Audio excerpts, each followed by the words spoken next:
للمسلمين والمسلمات أستغفر الله العظيم للمسلمين والمسلمات للمؤمنين والمؤمنات أستغفر الله العظيم للمؤمنين والمؤمنات أستغفر الله العظيم للمؤمنين والمؤمنات أستغفر الله العظيم للمؤمنين والمؤمنات أستغفر الله العظيم للمؤمنين والمؤمنات وأتوب إليه أستغفر الله العظيم وأتوب إليه أستغفر الله العظيم وأتوب إليه أستغفر الله العظيم وأتوب إليه أستغفر الله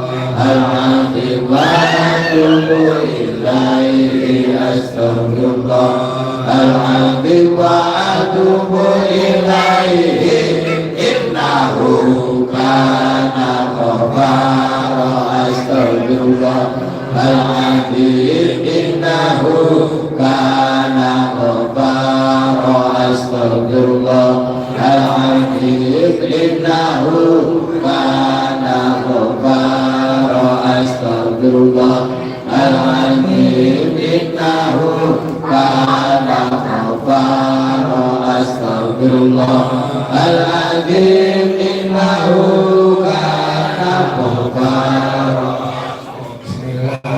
الرحمن الرحيم قل هو الله أحد الله الصمد لم يلد ولم يولد ولم يكن له كفوا أحد بسم الله الرحمن الرحيم قل هو الله أحد الله الصمد لم يلد ولم يولد ولم يكن له كفوا أحد بسم الله الرحمن الرحيم قل هو الله أحد الله الصمد لم يلد ولم يولد ولم يكن له كفوا أحد اللهم صل وسلم على سيدنا ومولانا محمد وعلى